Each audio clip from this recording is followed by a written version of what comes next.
Welcome everyone to this explainer. We spend so much of our time staring at these massive, resource-heavy leaps in artificial intelligence. We're constantly tracking billions of parameters and just unfathomable compute budgets. But sometimes the absolute most groundbreaking advancements come from delightfully simple algorithms. So today we are unpacking a really fascinating development in reinforcement learning. It's called the Puffer 5 algorithm. I want you to start by just asking yourself this. What if the smartest AI algorithm was actually the simplest one? It's highly counterintuitive, right? In a field where we are constantly told that massive complexity and tangled math are literally the only ways forward, a recent breakthrough from AI researcher Joseph Suarez completely flips the script on us. I actually love how Suarez perfectly captured this exact sentiment during his development process. He said, and I quote, "This is basically just the simplest possible way to make use of state sets. It's kind of dumb, honestly, but this should work just fine." He was just completely exhausted from typing into AI coding assistants for weeks on end, battling these hyper-complex systems, and he just decided to strip everything down. And as we're going to see, this self-described dumb approach actually evolved into a massive leap forward for AI stability. Okay, so here is our agenda for today. First, the AI stability problem. Second, inspiration from Go Explore. Third, the Puffer 5 logic. Fourth, why state sets actually work. And finally, number 5, those unprecedented performance gains. Let's dive into Section 1, the AI stability problem, and specifically advantage-based RL. So, for a long time now, the standard has been advantage-based reinforcement learning. Basically, this is an algorithm that relies on estimating the value of a specific action from a current state, and it compares it to an average baseline. You're essentially dealing with these value functions that dictate your policy updates. The whole idea is to discover a higher reward state, and then use that calculated advantage to shift the AI's future behavior toward making those exact same choices again. But there's a fundamental issue wrapped up in this. It requires constant, hyper-precise refreshing of those advantage estimates across thousands of steps. And that brings us to a notorious hurdle in the space known as the credit assignment problem. Trying to refresh those estimates along a complex trajectory is honestly a massive mathematical headache. Think about it. When an AI discovers a highly rewarding state way deep into a simulation, it essentially has to figure out how to go backwards just to assign proper credit to the exact sequence of actions that led it there in the first place. Over long time horizons, this credit assignment becomes incredibly noisy. It's hugely computationally expensive. Plus, this heavy reliance on exact pathways creates these extremely brittle deterministic policies. If an AI learns a very specific, rigid path around an obstacle with almost zero entropy, meaning there's no built-in room for random exploration, taking one slight step off that path is catastrophic. The agent gets totally lost because it only knows how to execute that one perfectly memorized route. It completely lacks the underlying value function it needs to recover. Which brings us to Section 2, inspiration from Go Explore and the search for alternatives. So, previous methods tried to find a high reward state and mathematically work backward, right? Well, an algorithm called Go Explore does the exact opposite. It actually uses uncertainty and novelty as a metric to push forward. What Go Explore does is create an archive of interesting, previously visited states. When it recognizes that an area of the environment has a low visitation count, which means it's highly uncertain, it restores the agent to a nearby archived state and forces it to explore outward into the unknown.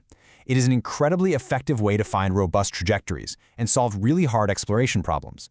But the catch is that, traditionally, Go Explore mostly acts as a trajectory finder. It doesn't really smoothly translate those paths it found into direct on-policy learning for the neural network itself. All right, let's look at Section 3, the Puffer 5 logic. And this is just a beautifully simple idea. Picture this. Suarez has been battling these incredibly complex coding problems, trying to hunt down subtle mathematical errors in his advantage estimates for weeks. Finally, he just steps away, he takes a long walk in the sun, completely clears his head, and suddenly realizes he has been fundamentally overcomplicating the entire issue. He quite literally drew up the plans for a new approach right after that walk. It's such a perfect reminder that sometimes just stepping back and applying a simple, brute force, elegant observation absolutely beats trying to unravel tangled math. So what did he come up with? The logic breaks down into 3 beautifully simple steps. Step 1, straightforward. Just store the highest return, best recorded trajectory the AI has managed to find so far and keep it in a dedicated buffer. Step 2.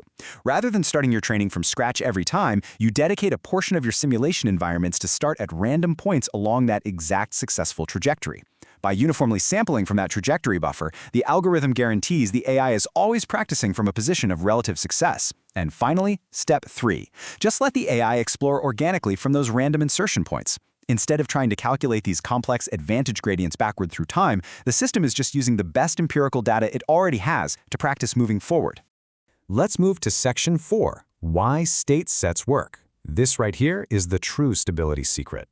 To really understand why this method is so incredibly powerful, I want you to think of state sets like a video game save point. It's basically a mechanic that allows an AI to instantly restore its environment to any previously seen state. Imagine playing a brutally difficult video game. You would never want to restart the entire game from level 1 every single time you lose to the final boss, right? No. You save your game right outside the boss door. State sets give the AI that exact same capability during training. It doesn't have to restart the whole simulation and hope it somehow stumbles all the way back to the hard part. It just seamlessly loads up those difficult sections and practices them over and over until it totally masters the mechanics.